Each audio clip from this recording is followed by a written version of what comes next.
Bago pa man dumating ang mga Kastila, bago pa man tayo tinawag na Pilipinas, may mga kahariang umusbong sa mga pampang na ito. Mga kahariang walang kastilyo pero may ginto, walang trono pero may kapangyarihan. Ito ang mga kahariang halos hindi na ituro sa ating mga paralan. Ito ang mga kahariang nawala sa kasaysayan.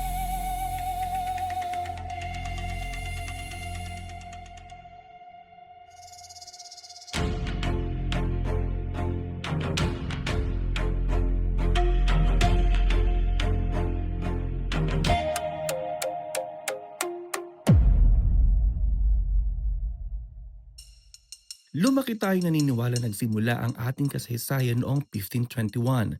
Pero paano kung mali iyon?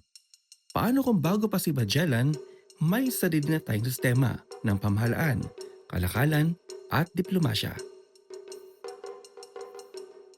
Noong 1989, isang manipis na piraso ng tanso ang natagpuan sa Laguna. Sa unang tingin, parang ordinaryong metal lang. Pero nang ito'y isinalin, nagbago ang ating pagkaunawa sa kasaysayan. Ipinapakita ng mga inskripsyong ito na may umiiral ng batas, utang at pamahalaan ang mga Pilipino mahigit 600 taon bago dumating ang mga Kastila.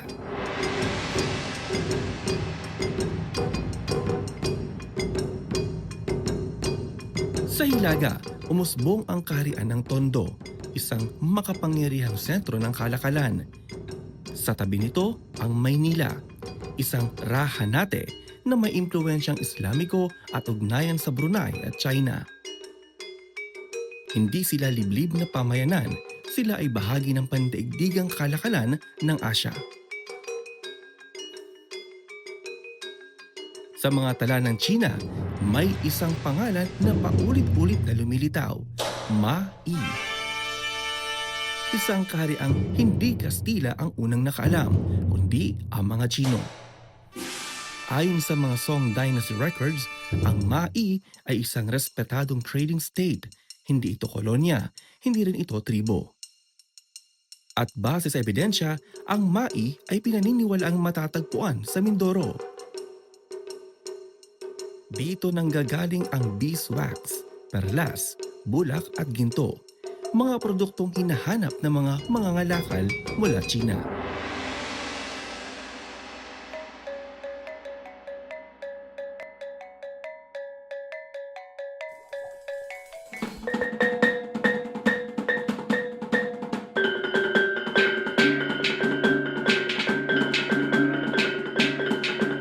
Sa Mindanao, umusbong ang kaharian ng Butuan. Hindi lang ginto ang yaman nila, kundi kaalaman sa paggawa ng sakyang dagat. Ang balangay ay patunay na ang mga Pilipino ay bihasa sa paglalayag at may kakayahang makipagkalakalan sa malalayong lupain.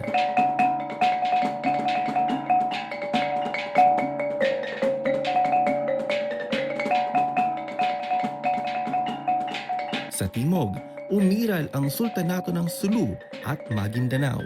May sariling batas, diplomasya at ugnayan sa Arab world. Habang sinasakop ng Espanya ang Hilaga, patuloy namang lumalaban at namumuno ang mga sultanato sa timog.